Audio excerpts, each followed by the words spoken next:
আজকে হচ্ছে হিয়ানের বার্থডে। হিয়ানের জন্মদিনে সকালবেলাকার ব্রেকফাস্ট হচ্ছে মুড়ি আর ঘুগনি।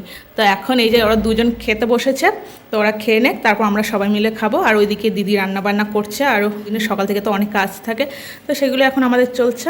আর ওরা এই যে এখন টিভি দেখছে। কি করছো? হ্যাঁ কি করছো? যা অবশ্য খেয়ে নাও, আমি মেখে দিচ্ছি, আমি মাখিয়ে দিই। খেয়ে নাও খেয়ে নাও খেয়ে নাও। উল্টো দিকে খেতে নেই গো, উল্টো দিকে খেতে নেই, সেই উল্টো দিকেই খাও।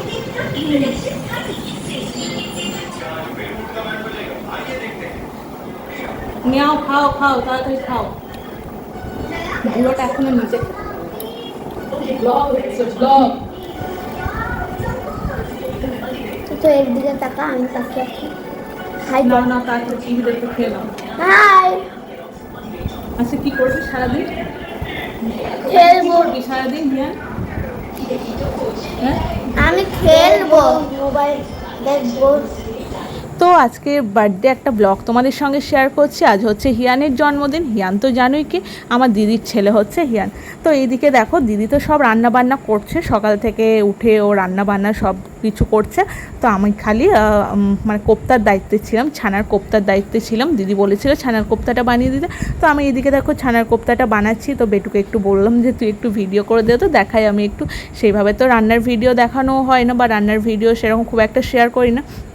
তো এইদিকে দেখো ছানাটা মেখে নিয়েছি, তারপর কোপ্তার আকারে গড়ে নিচ্ছি। তো এখন এদিকে ছানার কোপ্তাটা আমি এখন রেডি করব, তারপর কোপ্তাগুলো ভাজা করে তারপর কারিটা পুরো করব।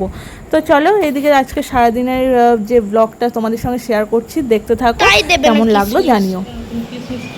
না আমার খুব মিষ্টি লাগে সত্যি। ব্লগে আসবি তো তুইও চলে। জন্মদিনের এবার গল্পটা তোমাদেরকে বলি। হিয়ানের জন্মদিন হচ্ছে কিন্তু পরশু, যেহেতু ওদের এক্সাম স্টার্ট হয়ে যাচ্ছে, সেই জন্য দিদি বললো পার্টিটা আজকেই দেবে। তো এদিকে দেখো দিদির প্রায় রান্নাবান্নাও শেষের দিকে। তো এখন খালি মাটনটা হবে, আর আমি এদিকে ছানার কোপ্তাগুলো ভেজে নিয়েছি, আর এইদিকে কোপ্তা কারির মশলাটা কষে নিয়েছি। তো মশলাটা কষানো হয়ে গেছে, এখন কোপ্তাগুলো এর মধ্যে দিয়ে দিচ্ছি। তো সবথেকে বড় কথা হচ্ছে আমরা এখনও অবধি মানে রেডি হয়নি কেউ। রান্নাবান্না তো শেষের দিকে তোমাদের বললাম, তো রান্নাবান্না শেষ হয়ে গেলে আমরা পুরো ফ্রেশ হয়ে রেডি হয়ে যাব। তো ভিডিওটা সঙ্গে থাকো, দেখতে থাকো। এখন দুপুর 12:30 বাজে, আর এদিকে রান্নাবান্নাও কিন্তু প্রায় শেষের দিকে। আমার এদিকে কোপ্তাটাও রেডি, আর দিদিরও কিন্তু একদম রান্নাবান্না রেডি হয়ে গেছে। তো তোমাদেরকে একবার কিছু কিছু রান্নাগুলো দেখিয়ে দিই, কিন্তু লাঞ্চ টাইমে মানে হিয়ান যখন বার্থডে লাঞ্চে বসবে তখন আমি তোমাদেরকে দেখাবো কি কি অ্যাকচুয়ালি মেনু হয়েছিল। তো দেখো এইদিকে মোটামুটি আমি তোমাদেরকে মেনুগুলো দেখিয়ে দিলাম। তো এখন আমরা ফ্রেশ হয়ে আসছি বার্থডে মেন ব্লগে।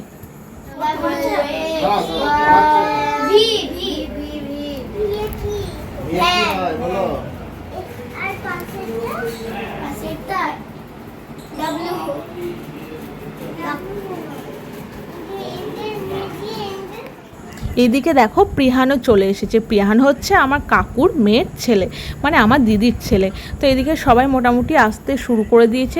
একদম ছোট্ট করে বার্থডে পার্টির আয়োজন করা হয়েছে। তো যে কয়েকজনকে বলা হয়েছিল, তো সেই কয়েকজন মোটামুটি চলে এসেছেন। তো চলে এদিকে দেখো আমরা উপরে যেখানে সেলিব্রেশন হবে, তো সেখানে চলে এসেছি। আর এখানে বার্থডে কেক, চকলেটস, বেলুন দিয়ে জাস্ট একটু সাজানো হয়েছিল, তো সেটাই দেখো। তো এখন হবে কেক কাটিং। এবারের বার্থডের আয়োজনটা একটু ছোট করে করা হয়েছে, কারণ তোমাদেরকে ভিডিও শুরুতেই বলেছি যে ওদের পরশু থেকে এক্সাম আছে, তো সেই জন্য বার্থডে পার্টিটা একটু ছোট করে রাখা হয়েছে। তো এদিকে দেখো ছোট করে বার্থডে হলেও আমাদের মানে ভীষণ আনন্দ হচ্ছে। আর আনন্দটা সব থেকে বড় কথা ওদের আনন্দ দেখে আমাদেরও শান্তি। তো ওদের আনন্দের জন্যই ছোট্ট করে সেলিব্রেশনটা করা। Happy birthday to you, happy birthday to you, happy birthday dear Hiyan, happy birthday to you.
এইদিকে বার্থডে কেক কাটাও হয়ে গেছে, তো আমরা সবাইকে কেকগুলো সার্ভ করব, তো সেই জন্য আমরা এগুলো রেডি করে নিচ্ছিলাম। আর এদিকে লাঞ্চে বসানো হবে হিয়ানকে একটু পরে, তো সবাইকে কেকগুলো দিয়ে দিই, তারপর লাঞ্চে বসাবো হিয়ানকে। তো তখনকার ভিডিওগুলো তোমাদের সঙ্গে শেয়ার করছি, কেমন লাগলো ভিডিওটা অবশ্যই জানিও।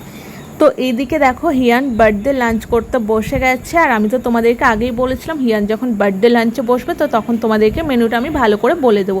তো এইদিকে দেখে আছে দেখো সরু চালের ভাত, 5 ভাজা, 5 ভাজার মধ্যে রয়েছে শাক ভাজা, পটল ভাজা, বেগুন ভাজা, আলু ভাজা, কাঁকরোল ভাজা, ইলিশ মাছ ভাজা, মুগের ডাল, মাছের মাথা দিয়ে মুগের ডাল, আর ছিল ছানার কোপ্তা কারি, ছিল মাটন, আর চাটনি, পাঁপড়, দই, মিষ্টি, আইসক্রিম, আর এগুলো তো ছিলই, আর ছিল হজমলা। যাই হোক, তো এইগুলো সবগুলি ছিল আজকের বার্থডে মেনু। তো বার্থডে মেনু ভীষণই সুন্দর ছিল, টেস্টি ছিল, দিদি সব রান্নাগুলো করেছিল, খালি আমি ছানার কোপ্তাটা করেছিলাম, তোমাদেরকে তো আগেই দেখিয়েছি। তো প্রত্যেকটা রান্নায় অসাধারণ হয়েছিল। এদিকে দেখো যেহেতু পরশুদিন হিয়ানের বার্থডে, সেই জন্য আশীর্বাদ যে পর্বটা সেটা কিন্তু পরশু দিনই হবে, আজকাল সেটা হচ্ছে না, কারণ এমনিতেই সবাই খাবে, দেরি হয়ে যাচ্ছে। তো সেই জন্য আমরা ডিসাইড করলাম যে হিয়ানের আশীর্বাদ পর্বটা পরশু হবে, আজকে খালি লাঞ্চটা ও খেয়ে মানে সেরে নে। তো গিফট দেওয়া এগুলো আর কি জাস্ট হয়েছিল। তো আসল যেটা পরশু ওর বার্থডে সেই দিনকে আশীর্বাদ পর্বটা হবে। তো চলো এইদিকে হিয়ানের লাঞ্চটা হয়ে যাক, তারপর আমরা সবাই খেতে বসবো। মানে আমরা সবাইকে খেতে দেব, তারপর আমরা বসবো। তো চলো ভিডিওটার সঙ্গে থাকো।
তো সবাইকে পরিবেশন করে আমরাও খেয়ে নিয়েছি, আর খাওয়া হয়ে যাওয়ার পর এই যে সবাই মিলে একটু গল্প করতে বসেছি। তো ভিডিওতে সেরকম আর আসা হয়নি, পরিবেশন যখন করছিলাম তখন সেইভাবে আসা হয়নি, ওই জাস্ট কয়েকটা ক্লিপ নিয়েছি। তো আজকের দিনটা ভীষণ ভালো কাটালাম, ফ্যামিলির সঙ্গে ভীষণ ভালো সময় কাটালাম। আর সন্ধ্যাবেলা এইদিকে দেখো হিয়ান, বেটু সবাই আনর্যাপিং করতে বসে গেছিলো গিফটগুলো। তো সবার ভিডিওর লাস্টে কিছু ফটো অ্যাড করেছি, তো সেইগুলো দেখে নিও অবশ্যই। আর আজকের ভিডিওটা কেমন লাগলো অবশ্যই জানিও। ইউটিউব থেকে দেখে থাকলে অবশ্যই চ্যানেলটাকে সাবস্ক্রাইব করে দিও, আর ফেসবুক থেকে দেখে থাকলে অবশ্যই পেজটাকে ফলো করে দিও। তো আজকের ভিডিও এতটুকুই, দেখা হবে নেক্সট কোনো ব্লগে। তো আজকের জন্য টাটা।